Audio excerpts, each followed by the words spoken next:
Do you want to go first? Yes, so this is the third experience I've had with Igor, and what brings me back, there's a range of things, surely more than I'll be able to articulate right now, but some of what brings me back is the quality of the teacher, which seems to me to be extremely present and actually I would say accessible at this point. So I feel very lucky to be able to uh, be in his presence and connect with him in this way. That's not something that one often has the chance to do, and in larger settings wouldn't be possible. So that certainly appeals hugely and allows the experience of being here, the practices, the darshan, the chance to ask questions, the meditations, the eating together, all to kind of work to nourish and feed certain aspects of my practice, but also of my work. So that's what brings me back, a place to come to be held and be challenged in equal measure. Mm. Yeah, for me, Igor has the ability to convey in understandable ways so much, and it's bringing together for me an understanding that I've never had so clearly, having been involved with various other spiritual traditions. Somehow he's bringing everything together in a way that makes absolute sense to me and touches me deeply, emotionally and intellectually, and in a way that I haven't experienced anywhere with anyone else. Well, the Kriya meditations are new to me, and the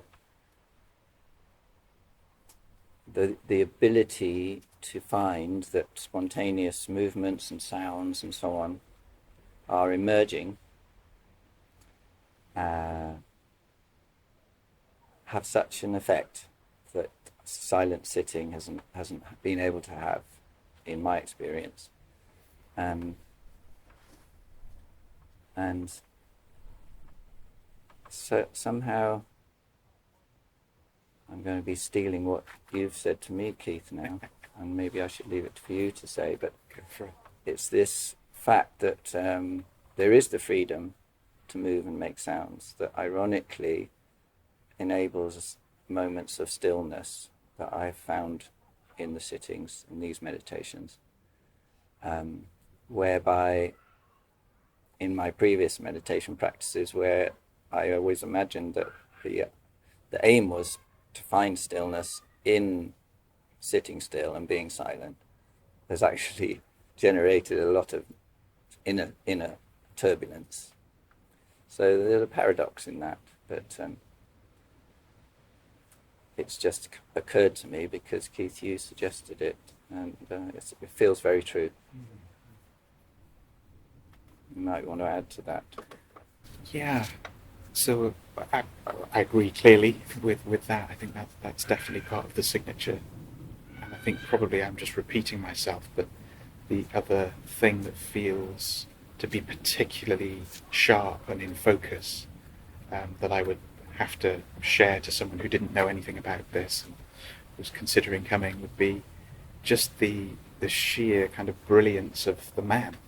And I mean the term brilliance not in the pop culture, pop psychology way, but profoundly, as a quality of shining, as a quality of light, that is intelligent and highly versatile and mobile.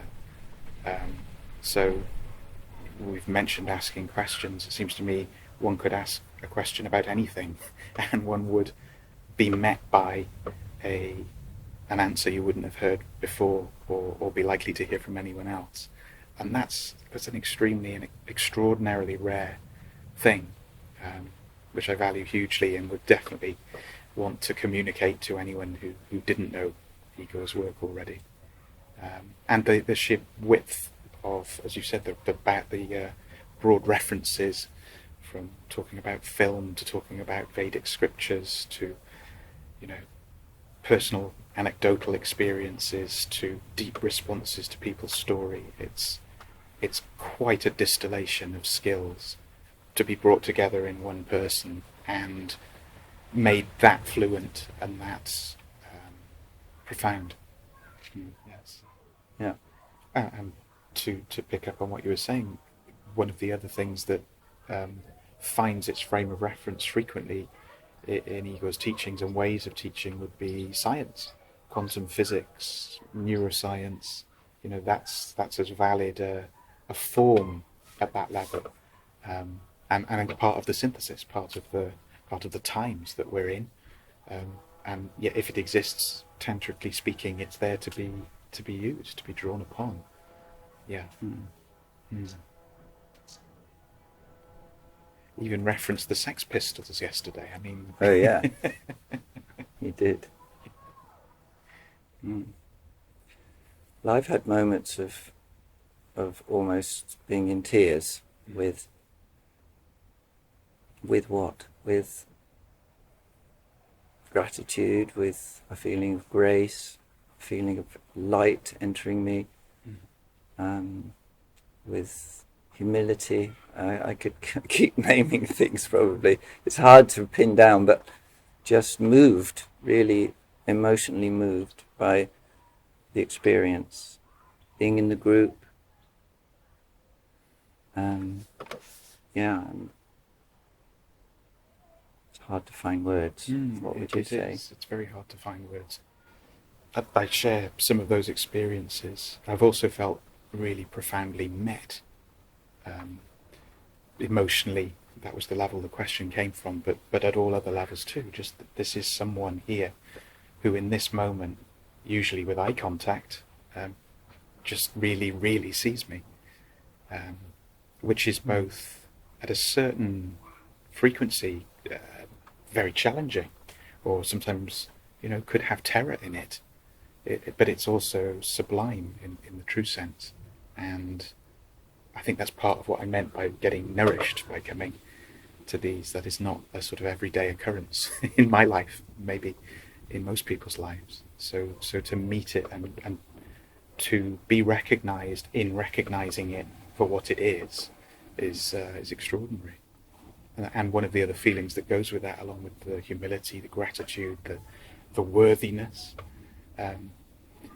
there is a kind of somatic charge that goes through the body, which, I wouldn't want to rush to name, but I think involves, it's been referred to here this week as joy, as bliss.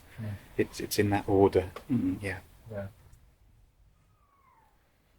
Yeah, I'm more open to the feeling of surrender into the process. I think as a new person coming to my first immersion, it was difficult to be that open naturally. So that's an expectation that's really changed. And in terms of my experience of what's happening in the room, I wanted to just address that. Having quite surprisingly quickly got used to the idea or the experience of lots of strange sounds and things happening around me, I feel a freedom and I experience a kind of release and a letting go of stuff, or whatever that might be. Who knows? We don't need to understand or know what's happening, what is creating that. And that generates a potential that has become an expectation for me, but not in a, this needs to happen for me now, just that I know when I come to an immersion that opportunity will be there. And the feeling of release and of expression, in whatever form that takes, has a very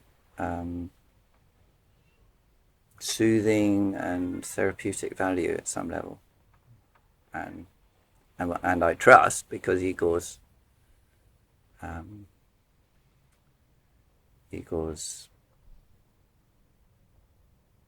way of imparting trust in us to allow that and to encourage it.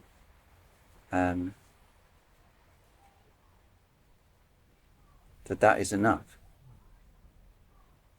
for whatever needs to happen at a spiritual level.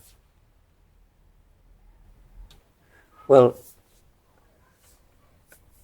in my search for this vertical experience, it's been driven by a sense of longing, deep longing, really. Mysterious kind of longing, but something I haven't been able to ignore and not wanted to ignore. And yet I've been aware through other paths that I've trodden of a kind of frustration in my own system that's not allowed that longing to be met adequately. And somehow it's like coming home with Igor. That longing is being met. And I feel I don't have to search, or at least sort of struggle to search anymore. It's wonderful. Yeah, that's really beautifully said. And as a person, as a personality, he's willing and very able to go there, as people say these days. So to go straight into the traumatic thing that's being shared, or the difficult aspect. It's not. I remember many years ago having a sense of spirituality as basically being a synonym for nice, or somehow, pink and fluffy and lovely. And of course, it's big enough to include that, and sometimes we'll take that form, and that's great.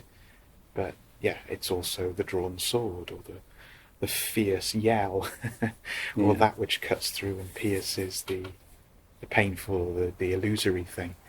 So this is sophisticated spirituality, let's say. I too have lost the thread of your question. Spirituality. Okay. Spirituality. So I think Igor is a great teacher. Well, I think Igor is a great teacher, but I think in particular for this place and this time, this place being, the apparent Western world. And interesting that he's rooted in an Eastern tradition. But these are not teachings that are going to be eroded or blown away by the first test or the first gust of wind. They're very strong and deep and robust and time-tested.